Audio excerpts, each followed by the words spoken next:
Baik, kita lanjutkan ke materi berikutnya tentang daftar pustaka. Eh, Sama tadi dengan materi sebelumnya, ada beberapa hal juga yang perlu Anda ketahui sebelum masuk ke praktik atau cara menuliskan daftar pustaka. Saya nanti tidak akan terlalu banyak menjelaskan secara teoritis, namun langsung ke praktik penulisannya. Namun yang pertama ini kita harus tahu mengapa sih harus ada daftar pustaka. Tadi di awal saya sudah jelaskan bahwa daftar pustaka adalah salah satu kelengkapan keilmiahan, ya syarat keilmiahan sebuah karangan ilmiah. Jadi tidak akan ilmiah sebuah bahasa kalau tidak dilengkapi dengan sumber referensi atau rujukan atau yang sedang kita sebut daftar pustaka. Ya, jadi yang pertama fungsinya itu memberikan deskripsi yang penting tentang buku, majalah, dan koran secara keseluruhan. Nah, jadi tadi kan kalau di bagian rujukan itu kita hanya menyebut nama singkat pengarang atau nama belakang pengarang, kemudian tahun terbit dan halamannya. Nah, untuk informasi lebih lengkap kepada pembaca, hal itu dapat dilihat di bagian daftar pustaka. Ya, karena kalau mau dimuat langsung di bagian rujukan itu terlalu rumit, terlalu panjang, ya tidak estetika, ya tidak cantik kelihatan. Makanya dilengkapi di bagian daftar pustaka di bagian halaman belakang, ya halaman terakhir sekali dalam karangan ilmiah tersebut. Nah, yang kedua, sebagai pelengkap dari sebuah catatan kaki. Jadi nah ini salah satu kerumitan catatan kaki. Jadi kita akan bekerja 3 kali. Jadi pertama eh, membaca dulu tanda-tanda 1, 2, 3 itu, kemudian di bawahnya ada penjelasan penulisnya, bukunya, penerbitnya, kemudian di bagian akhir harus dituliskan lagi catatan kaki itu ke dalam daftar pustaka. Nah, itu model penulisan dalam catatan kaki. Jadi agak rumit dibanding dengan model rujukan langsung. Ya, jadi maksud ini apabila seorang pembaca ingin mengetahui lebih lanjut tentang referensi yang terdapat dalam catatan kaki, ia dapat mencarinya dalam daftar pustaka. Nah, kira-kira itu yang dimaksud. Oke, lanjut. Ini beberapa hal-hal penting yang perlu kita pahami dalam penulisan daftar pustaka. Yang harus masuk itu nama pengarang. Ya, mungkin Anda sudah tahu semua di balik ya susunannya. Seperti tadi nama saya, misalnya Samsul Rijal. Kalau dikutip, diberikan masukan di daftar pustaka berarti Rijal, Samsul. Nah, jadi kalau ada nama yang sampai tiga kata, nama paling belakang yang diambil. Ada nama yang 4 kata, nama kata keempatnya yang diambil, ditempatkan di bagian depan situ. Kemudian judul buku dengan judul-judul tambahannya biasanya pakai anak judul. Itu dimasukkan semua. Kemudian data-data publikasi, penerbitnya, tempat terbitnya atau kota terbitnya, tahun terbit, cetakan keberapa, jilid keberapa, nomor berapa, bahkan penerjemahnya kalau ada ya itu dimasukkan. Kemudian untuk sebuah artikel diperlukan pula judul artikel yang bersangkutan, nama, majalah, jilid, nomor, dan tahun terbit majalah tersebut. Nah, ini yang saya maksud tadi. Sekarang kita langsung membahas.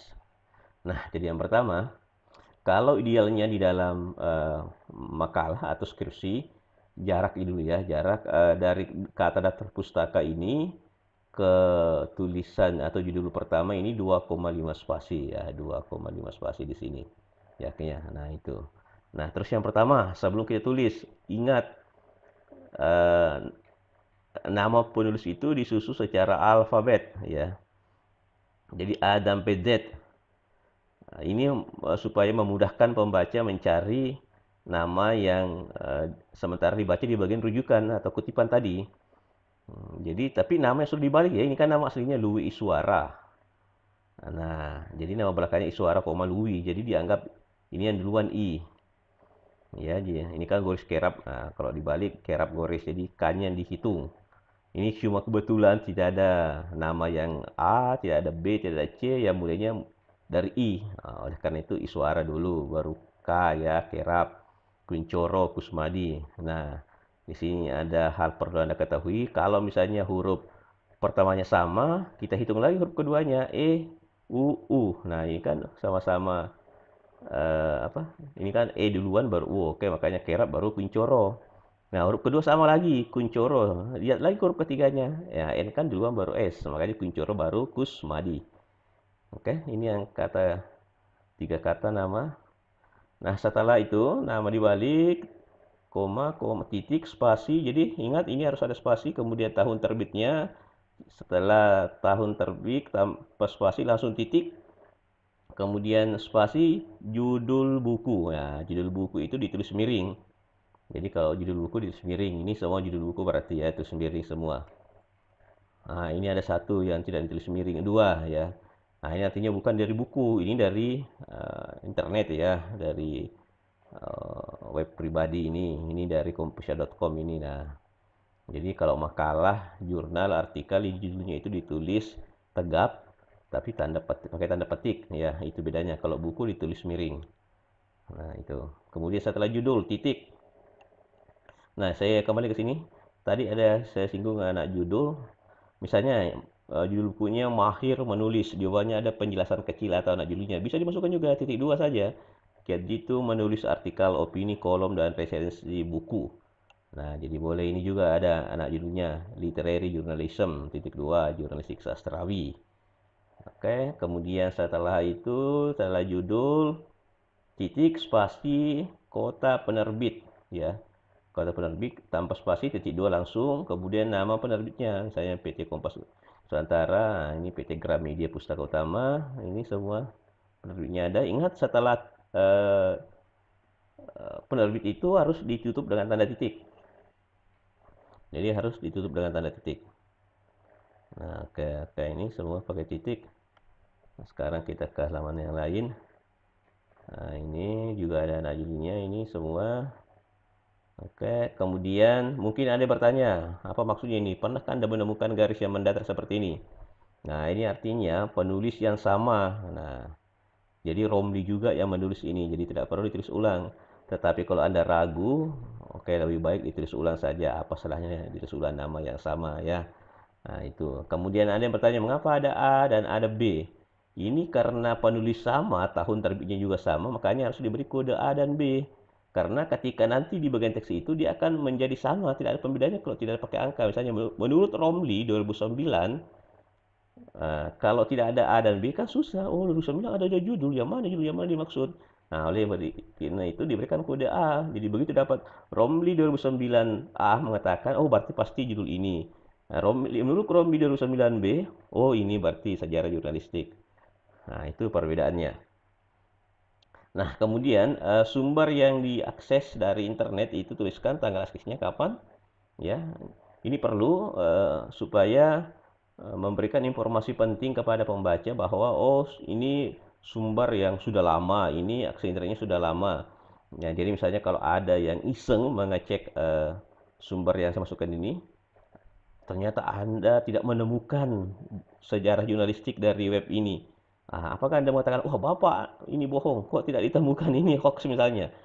Salah satu pertanggungjawaban ilmiah saya terhadap tulisan ini, saya katakan, oh ini kan saya akses 2011. 10 tahun yang lalu ya. Nah, dalam rentan waktu 10 tahun itu kan yang namanya web itu tulisan di internet bisa diedit, bisa diperbaharui, bisa dimuat ulang, bisa dihilangkan, bahkan bisa dihapus. Bahkan hari ini kita bisa posting, besok bisa dihapusnya. Itu repotnya kalau sumber dari internet. Nah, beda kalau sumbernya bisa dicetak, misalnya PDF-nya hanya bentuk online-nya saja ada, misalnya jurnal yang ada edisi cetaknya, tapi edisi cetak itu di online kan, nah itu nggak masalah, ya bisa kita download. Tapi kalau yang tidak ada sama sekali sumbernya saja dari internet ini, ya ini yang masalah. Nah itu makanya penting ini tanggal aksesnya. Saya kembali lagi ke mana? Ini misalnya kalau ini yang eh, ini yang mengapa dua titik di sini karena ini titik yang pertama itu sebagai penanda M adalah singkatan. Nah, titik yang kedua adalah pemisah antara tahun dan nama penulis. Nah, ini ada edisi revisi. Nah, edisi revisi. Nah, kemudian kalau kita melihat secara keseluruhan, ini mungkin model yang sangat umum Anda temukan dalam penulisan latar pustaka. Ini biasa dikenal dengan istilah model Harvard style ya, Harvard style. Jadi ada beberapa model dalam penulisan latar pustaka. Saya hanya menampilkan nanti tiga. Nah ini yang model pertama Harvard style. Sekarang kita masuk ke model AVA style ya, AVA style, American Psychological Association ya. Asosiasi Psikologi Amerika. Stylenya seperti apa? Sedikit saja berbeda. Dari penulisan nama dan tahun, ke belakangnya sama semua. Kalau tadi kan Iswara, Louis. Nah, ini dari hard style ini. Nah, sekarang yang FAI style, eh, nama yang di belakang itu tidak perlu ditulis lengkap, Iswara, L titik saja ya. G titik, M titik semua ya. Ini kan dua nama penulis ya. Kemudian tahunnya diberi tanda kurung. Nah, ini model FAI style, ingat ya. Saya lupa tulis nanti, American Psychological Association, Asosiasi Psikologi Amerika. Ya, jadi semua seperti itu. Nah, ini tadi yang Romli Asif Samsul, M, ya ini semua disingkat saja. Tahunnya diberi tanda kurung. Perlu juga saya sampaikan, tadi saya terlupa. Kalau misalnya penulisnya dua orang, itu dua-duanya ditulis. Tapi kalau lebih dari dua orang, pakai saja DKK dan kawan-kawan. Misalnya Kusmadi, Samsuri, ada lagi satu orang, masih Kusmadi dan kawan-kawan. Tapi kalau berdua saja, dua-duanya ditulis. Nah, oke, itu. Nah, jadi ini model FA style. Sekarang model eh, MLA style. Jadi ini singkatannya Modern Linguist Association, Asosiasi Linguis Modern ya. Ini yang juga sering digunakan. Uh, nah, modelnya mirip tadi dengan yang Harvard, tapi tahunnya di belakang.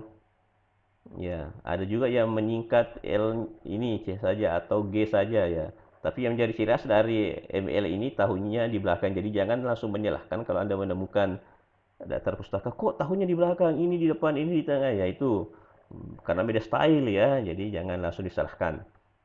Nah, jadi perhatikan di situnya.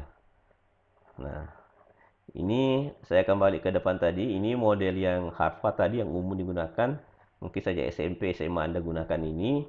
Tapi Anda nanti perhatikan, minta petunjuk ke atau pedoman penulisan karangan ilmiah dari fakultasnya masing-masing. Di apakah model Harvard, model FPI. Biasanya FPI style ini disepakati oleh kampus-kampus kesehatan ya. Seperti di Poltekkes, Kemenkes Kaltim itu oke pakai EPI style. Saya kurang tahu kalau di kedokteran gigi. Kalau misalnya di ekonomi, mungkin yang dari ekonomi dan bisnis mungkin model Harvard saja ya biasanya secara umum. Atau yang dari teknik sisa informasi dan teknik informatika ya, ya model Harvard juga. Tapi ini bisa dicermati nanti dengan melihat atau meminta atau memerhatikan model rujukan. Tapi untuk sementara kalau bisa membuat makalah, gunakan saja yang model umum ini ya, model Harvard. Ya. Baik, saya kira cukup dulu untuk pertemuan kita kali ini, materi ini. Jadi tadi dari awal saya kembali ke slide yang pertama bahwa materi kita satu rangkaian besar bahwa pengutipan catatan kaki, rujukan, dan daftar pustaka itu satu kesatuan yang tidak bisa dipisahkan. Jadi tadi apa yang sudah dituliskan di kutipan, di catatan kaki itu dituliskan lagi di daftar pustaka. Ingat, ini hal yang sering salah, keliru karena cara penulisannya berbeda dengan penulisan paragraf. Jadi harus ada perlakuan khusus. Hal yang berkaitan dengan penulisan ini boleh ditanyakan di bagian kolom-kolom komentar nanti. Baik, sekian dari saya. Selamat pagi dan assalamualaikum warahmatullahi wabarakatuh.